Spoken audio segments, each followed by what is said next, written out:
Bonjour, on est encore avec la troisième et la dernière partie sur les considérations fondamentales de l'exploration sismique.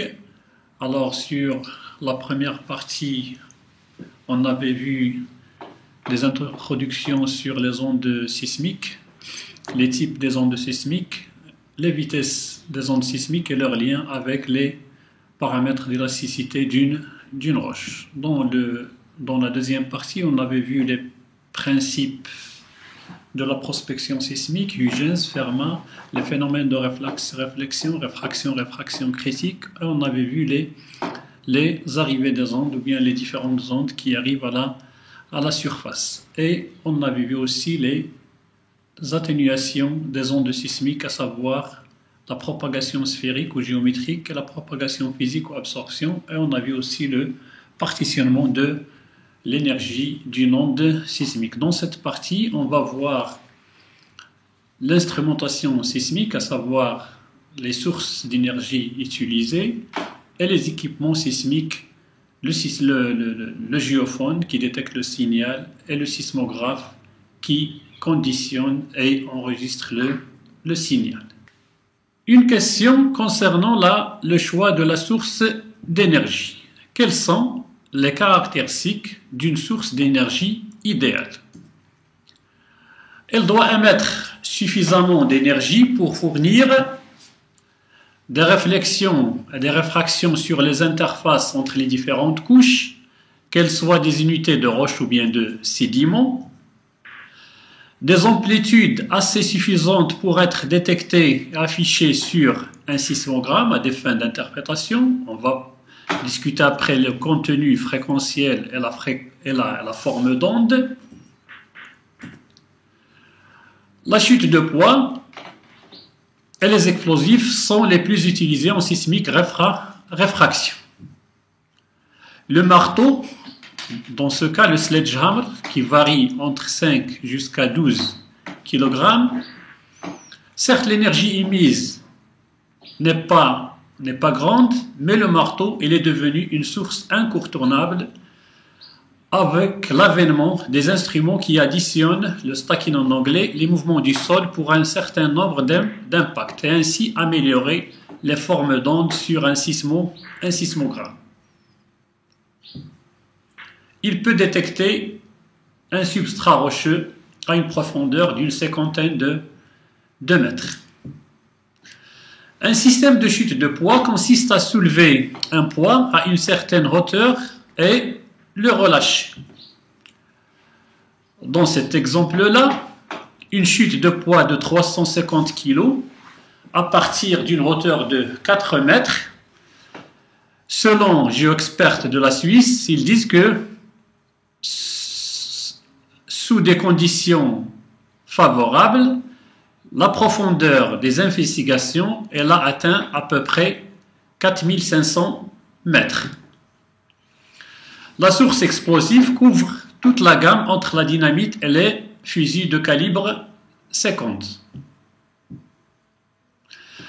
La source vibratoire est utilisée en sismique réflexion, profondeur de plusieurs centaines de mètres à des dizaines de kilomètres. Elle nécessite un investissement important en instrumentation et une expertise d'acquisition et de traitement de données. Les chutes de poids et les explosifs appliquent une force momentanée, alors que le système vibro-size est à caractère oscillatoire et dure quelques secondes. En sismique marine, les canons à air-gun ou bien les étinceleurs Sparker sont les sources d'énergie les plus répandues. Quelques points à considérer lors de l'utilisation ou bien le choix d'une source d'énergie. La commodité et l'efficacité entrent dans la décision du choix de la source d'énergie. Faut-il beaucoup de temps? Qui dit temps en sismique dit argent et budget. Faut-il beaucoup de temps pour la mettre en place? Est-ce que le site est accessible? Est-ce qu'il y a des routes si on utilise un camion pour notre source d'énergie? Faut-il du temps pour la démonter et pour la déplacer? Les caractéristiques du site aussi, elles dictent souvent la source d'énergie. Si on se donne un exemple d'une séquence épaisse de sable, s'il est présent, le marteau, le sledgehammer ou bien le fusil de chasse ne sont pas pratiques. Les explosifs ne peuvent pas être utilisés en milieu urbain, alors que la chute de poids présente peu de risques. Les explosifs dans le milieu marin présentent des risques pour la vie marine et devraient être utilisés avec précaution. Cette section touche à l'instrumentation sismique qui peut être réduite à 3 éléments. Détecter le mouvement du sol, conditionner le signal, ça veut dire amplifier et filtrer le signal, et enregistrer le signal conditionné. L'appareil ou bien le capteur qui détecte les mouvements du sol est appelé géophone, et en sismique marine on dit hydrophone ou bien appelé sismomètre.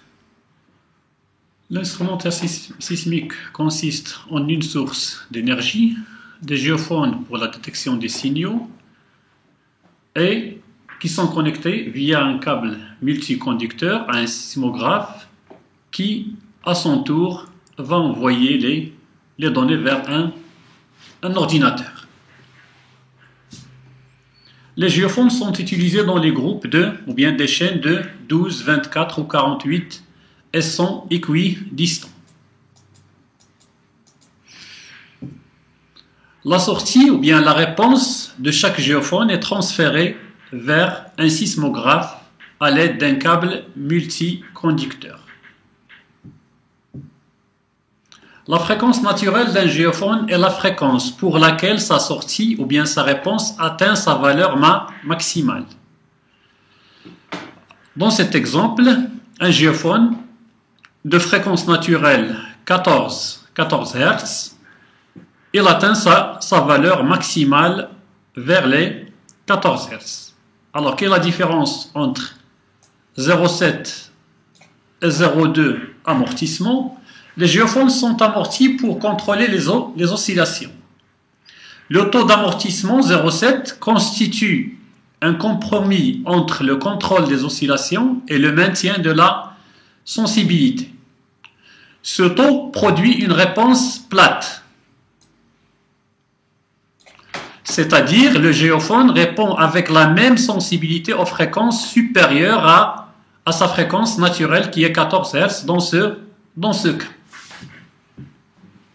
Selon la méthode sismique utilisée, réfraction bien réflexion, et les objectifs de la prospection bien de la compagnie sismique, le choix des géophones est important. On rappelle que la Terre elle agit comme un filtre passe-bas. Ça veut dire qu'il laisse passer les basses fréquences et atténue les hautes fréquences. Si on trace les amplitudes en fonction des fréquences, les ondes basse fréquence auront des amplitudes maximales.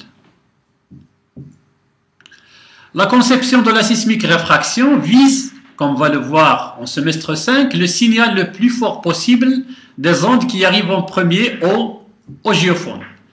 Un géophone typique de sismique réfraction a une fréquence naturelle de 14 Hz.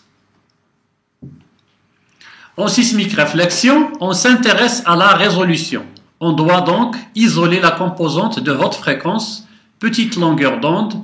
On utilise généralement des géophones avec une fréquence naturelle entre 50 et 100 Hz. Le conditionnement d'un signal signifie son amplification et son filtrage. L'amplificateur est un dispositif électronique qui reçoit et amplifie le signal très faible émis par les géophones. Certains sismographes offrent un AGC, Automatic Gain Control, qui maintient l'amplification à un niveau plus ou moins constant. Le filtrage est un traitement aussi électronique du signal pour choisir ou bien filtrer certaines fréquences et passer le long d'autres. Il permet d'éliminer le bruit qui vient des pompes, du vent, de la circulation et de limiter les fréquences des signaux enregistrés. En sismique réflexion, on s'intéresse à la résolution et donc à la partie du signal sismique de haute fréquence. On a déjà démontré les avantages des géophones avec les fréquences naturelles de 50 et 100 Hz. Alors, le signal, ou bien la courbe qui représente l'amplitude des ondes sismiques en fonction de la fréquence, on avait dit que la Terre elle agit comme un filtre passe-pas.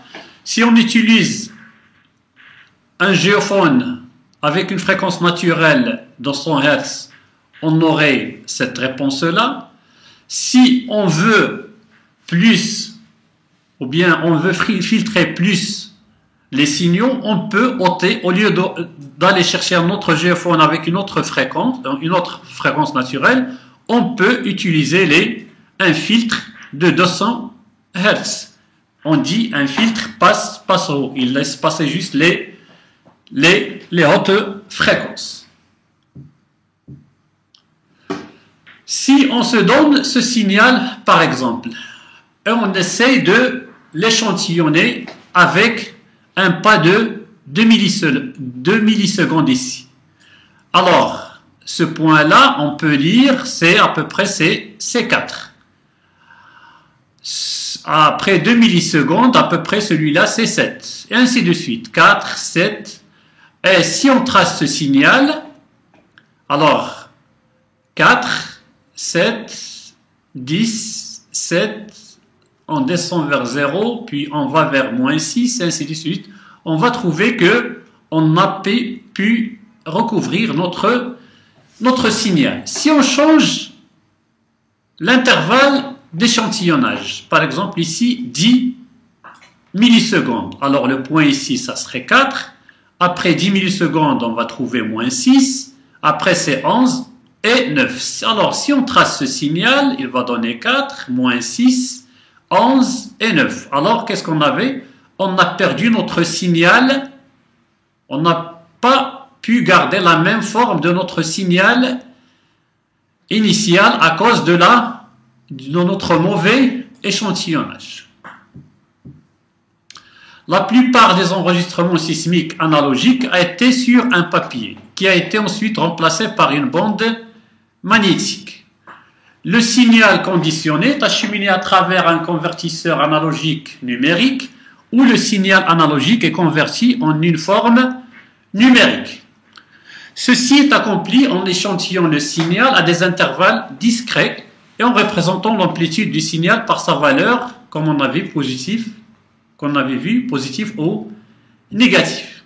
Cependant, si l'intervalle d'échantillonnage était grand, comme le cas de 10 millisecondes, la forme du signal n'est pas conservée et les hautes fréquences sont perdues. En plus de la capacité d'enregistrement numérique, le sismographe affiche le signal sismique reçu, qu'on dit trace, pour chaque géophone, après chaque tir. Alors ces traces, ils constituent ce qu'on appelle un sismogramme.